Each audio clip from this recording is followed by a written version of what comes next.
Hello out there, I'm the oldest nerd. Today we're talking about that old black magic, an episode of Farscape that begins with the search for medicine.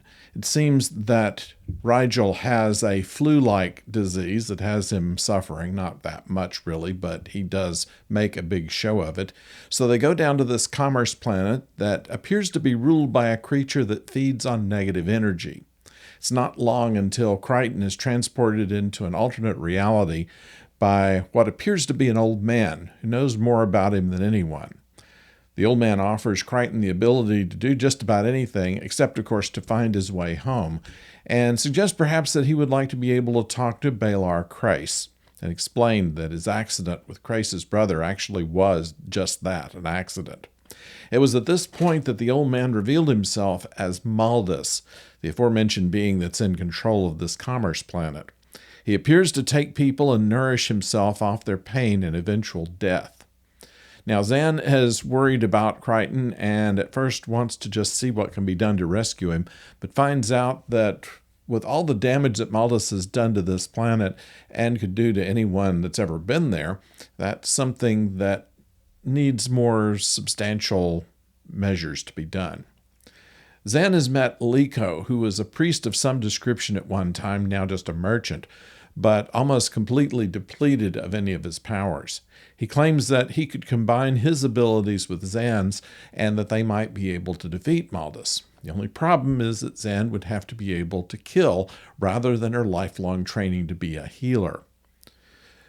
So what this episode does essentially is gives us much more insight into the character of Zan, who was not always as peaceful a character as she is currently.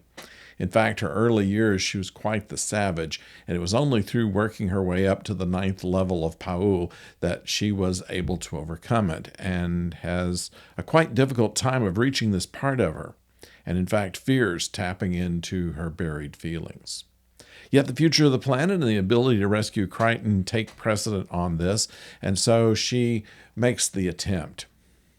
Now, in the meantime, in the alternate reality, Crace has brought all of his mental baggage into the fight with Crichton. As we said before, he wouldn't listen to any of Crichton's explanation for his brother's death, and with the help of Maldus, his past is explained, his relationship with his father, which was a testy one to begin with, we're led to believe, and the last thing his father told him, which was to look after his brother, as Crace and his brother were both being inducted into the Peacekeepers, not something they did voluntarily. They were drafted as children.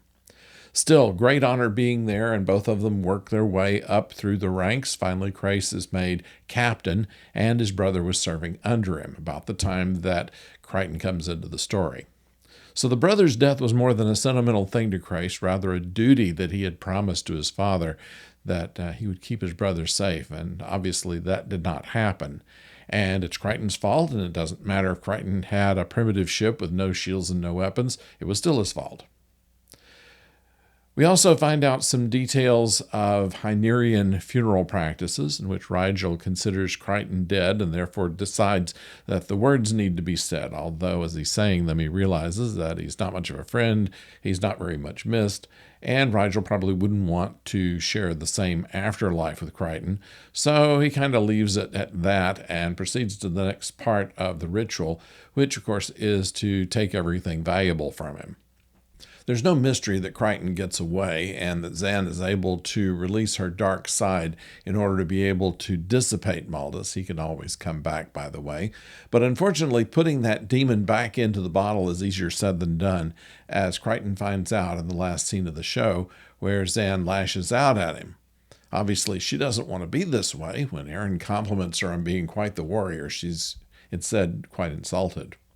Also of interest here from the Jim Henson Creature Shop is the Gavork, which is a two-headed bird, which actually is one of the cheaper varieties according to Erin. The more expensive ones have many more heads, and the brains are quite a delicacy, as long as they're eaten raw. So that's what we get from that old black magic. We hope that you will let us know what you think about it by putting it in the area below, and of course we'll read all of them and respond to as many as we can. We of course have coming up this week another conversation with Professor O. We're going to be talking about two movies, and one of them is called Winter Kills, and the other one, The Manchurian Candidate. Both have different reasons for being included this week, and we'll talk about that on Thursday. And of course, on Saturday, the next episode of Starfleet Academy will be reviewed. So we hope that you'll stay with us this week. Until then, don't go far.